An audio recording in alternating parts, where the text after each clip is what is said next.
11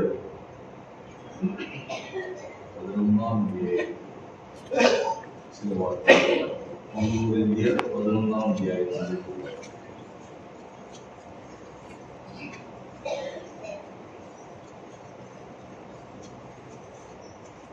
23 ഞാൻ കർത്താവിങ്കിൽ നിന്ന് പ്രാപിക്കുകയും നിങ്ങൾക്ക് ഏൽപ്പിക്കുകയും ചെയ്തത് കർത്താവായ യേശുവിനെ കാണിച്ചു കൊടുത്ത രാത്രി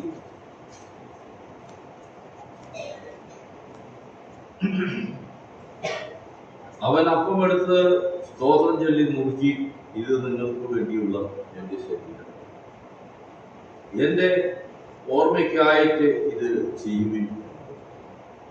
അവനും തന്നെ താഴെ കഴിഞ്ഞ ശേഷം അവൻ പാനപാത്രവും എടുത്തു. ഈ പാനപാത്രം എന്റെ രക്തത്തിൽ പുതിയ നിയമം ആകും.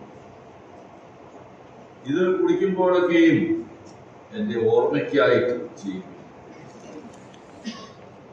നിങ്ങൾ ഈ അപ്പം തിന്നുകയും പാനപാത്രം കുടിക്കുകയും ചെയ്യുമ്പോഴൊക്കെയും കർത്താവ് വരുമ്പോൾ അവന്റെ മരണത്തെ സ്ഥാപിക്കും. നമുക്ക് വളരെ സുപരിചിതമായ വേദവാക്യമാണ് ഇത്.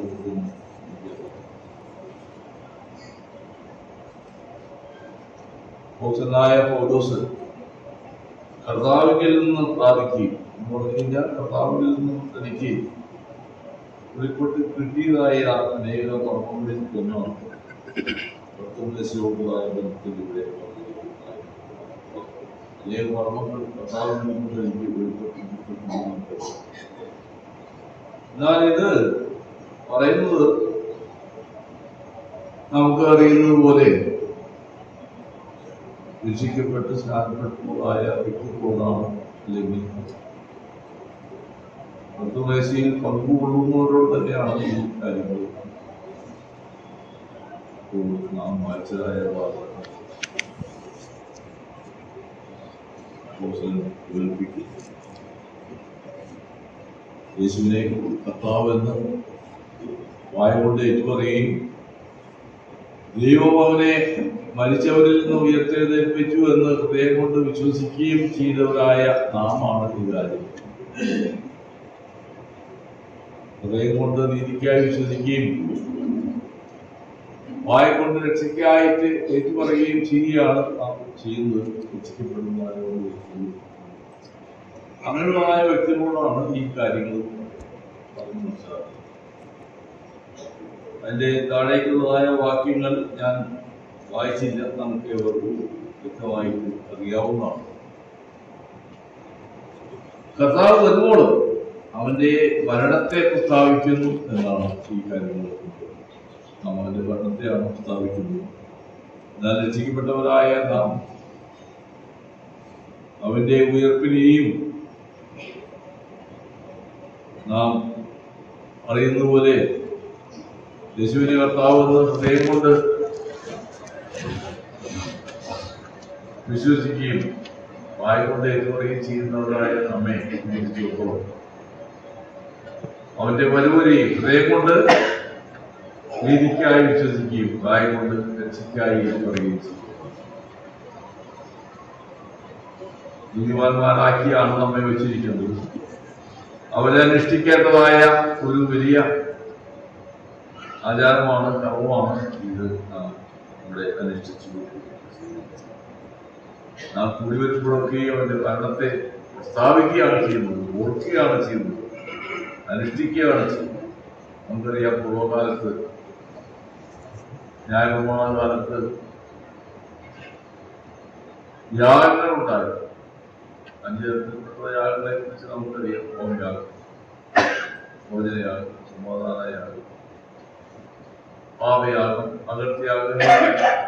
അതുപോലെ തന്നെ ഉത്സവങ്ങളും ഉണ്ടായിരുന്നു.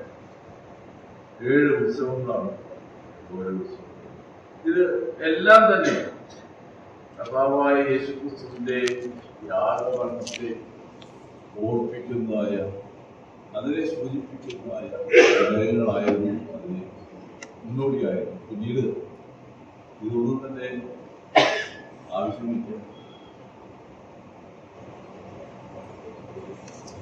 ഈ ആളുകളോ ഉത്സവങ്ങളോ അല്ലെങ്കിൽ ശബത്തോ ഇതൊന്നും തന്നെ പിന്നീട് ആവശ്യമില്ല. എല്ലാത്തിൻ്റെയും പൂർണ്ണമായ നിറവേറൽ കർത്താവായ യേശുക്രിസ്തുവിന്റെ ഈ ആഗമനം കഴിഞ്ഞിരിക്കുന്നു. ഇപ്പോൾ ആവശ്യമായിട്ടുള്ളതായ കാര്യം എന്ന് പറഞ്ഞു കഴിഞ്ഞാൽ മരണത്തെ കുറിച്ച് നാം അതുപോലെ കുറിച്ച് ഏകനായിട്ട് സകലരാലും കൈവിടപ്പെട്ടവരായിട്ട് നമുക്ക് വേണ്ടി ആ യാഗമരണം താൻ തന്നെ വഹിച്ചു. നമുക്ക് വേണ്ടി നമ്മൾ സകലവിധമായ പാപങ്ങളെയും തന്റെ ശരീരത്തിൽ ഏറ്റുകൊണ്ട്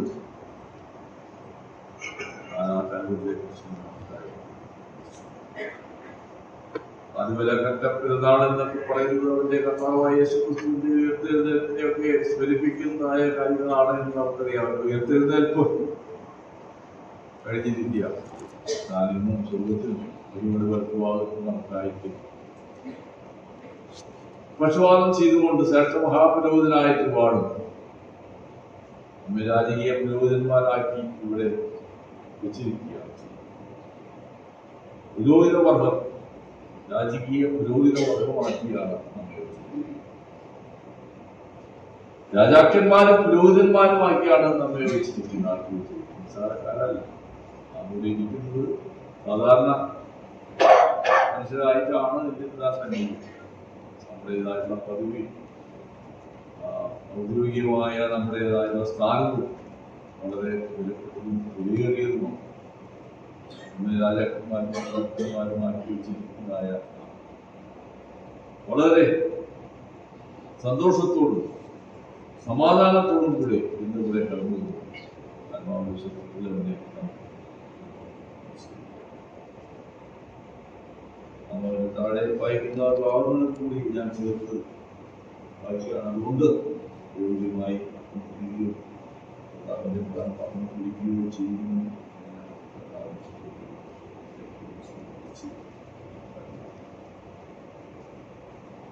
ദൈനംദിന ജീവിതത്തിൽ വന്നു പോകുന്നതായ തെറ്റുകൾ അതൊന്നും അറിയാതെയും കാര്യങ്ങൾ അമ്മയ്ക്ക് പറഞ്ഞ് ഉപേക്ഷിച്ച് ദൈവത്തോട് നിൽപ്പ് പ്രാപിച്ചിട്ട് ആണ് ഈ ആലയത്തിലേക്ക് വരേണ്ടത് വന്നിരിക്കുന്നത് എന്ന് ഞാൻ നാം അറിയുന്നു. അതുകൊണ്ട് നമ്മെ തന്നെ ശുദ്ധീകരണമുള്ളവരായി നമ്മെ ശുദ്ധീകരിച്ച് വിശുദ്ധന്മാരാക്കി വെച്ചിട്ടുള്ളവരാണ്, നീതിമാന്മാരാണെന്ന്. എങ്കിലും നമ്മുടെ തീർത്ഥങ്ങളിലേക്ക് വന്ന് ഉപേക്ഷിച്ച് ആത്മാവിന്റെ സത്യത്തിലും മണ്ണിലും ആയിരിക്കുവാനും